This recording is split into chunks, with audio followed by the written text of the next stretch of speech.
Morning students. जैसे कि हम लोग इंग्लिश में डायरेक्ट एंड इनडायरेक्ट स्पीच अभी हम लोग सीख रहे हैं, तो डायरेक्ट स्पीच और इनडायरेक्ट स्पीच किसे कहा जाता है मैंने ये आपको बता दिया। फिर भी हम लोग एक बार रिपीट कर लेते हैं कि डायरेक्ट स्पीच किसे कहा जाता है। डायरेक्ट स्पीच उस कथन को कहा जाता है जो किसी के कहा हुआ कथन को हूबहू उसी के वाक्यों में दोहराता है, और इनडायरेक्ट स्पीच वो होता है जो किसी के कथन को हम उसके कथन में हूबहू ना दोहरा करके अपने शब्दों में बोलते हैं, तो वो कहलाता है इनडायरेक्ट स्पीच। जैसे कि यहाँ पे हम उदाहरण के द्वारा जानेंगे। He said I have lots of work। उसने कहा मेरे पास बहुत काम है। तो ये आपका एक डायरेक्ट स्पीच है। जब हम इस वाक्य को इसी की तरह दोहराते हैं तो ये डायरेक्ट कहलाएगा, लेकिन जब इसमें कुछ हम परिवर्तन करके अपने शब्दों में व्यक्त करते हैं तो वो कहलाता है इनडायरेक्ट स्पीच। जैसे हम इनडायरेक्ट स्पीच में इसको कन्वर्ट करते हैं तो होता है He said that he had lots of work। उसने कहा कि उसके पास बहुत से काम है। तो जब हम इसे कन्वर्ट किए तो वो इनडायरेक्ट स्पीच हुआ। अब हम लोग को ये जानना है कि ये जो डायरेक्ट स्पीच है उसका दो पार्ट होता है।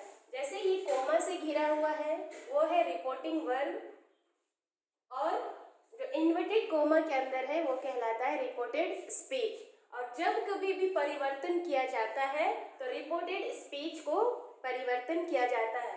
कभी कभार इसमें जो रिपोर्टिंग वर्ब है उसमें भी परिवर्तन किया जाता है, लेकिन लगभग रिपोर्टिंग वर्ब हमेशा वही रहता है और रिपोर्टेड स्पीच में परिवर्तन किया जाता है। तो ये परिवर्तन बहुत सारे होते हैं, जैसे पर्सन्स में परिवर्तन किया जाता है, और कुछ टेंस में भी परिवर्तन होते हैं, और कुछ अदर वर्ड्स में भी परिवर्तन होते हैं।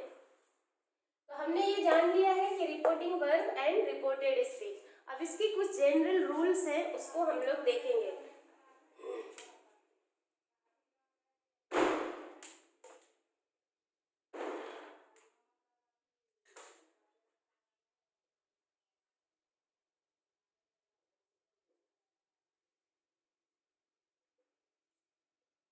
ये जो जनरल रूल्स है इसमें पहला,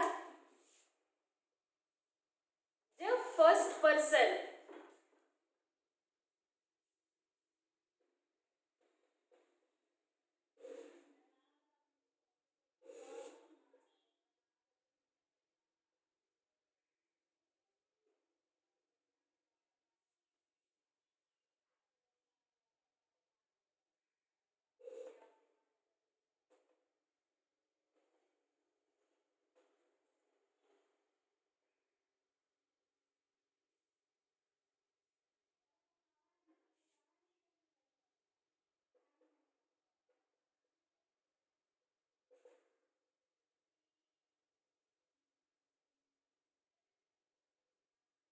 देखिए, एक जनरल रूल में पहला रूल है फर्स्ट पर्सन आई और we changes according to the subject of reporting verb.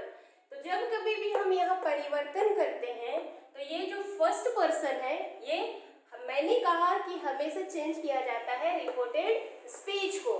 अब यहाँ पे कह रहा है, रूल कहता है कि first person I and we changes according to the subject of reporting verb. तो ये जो फर्स्ट पर्सन है आई और वी फर्स्ट पर्सन होते हैं, ये फर्स्ट पर्सन चेंज होता है रिपोर्टिंग वर्ब के सब्जेक्ट के अनुसार। तो इसका सब्जेक्ट क्या है? ही। इसलिए यहाँ पे क्या चेंज हुआ? ही सेड दैट, ये हूबहू वही रह गया। जब मैंने इन्वर्टेड कॉमा को हटाया तो उसकी जगह में क्या लगाया? दैट लगाया। उसके बाद यहाँ पे कुछ टेंस में चेंज हुआ, और ये जो फर्स्ट पर्सन है किसके अनुसार चेंज हो गया? इस सब्जेक्ट के अनुसार। He said that he had lots of work। ये है आपका इनडायरेक्ट स्पीच। उसके बाद सेकेंड रूल है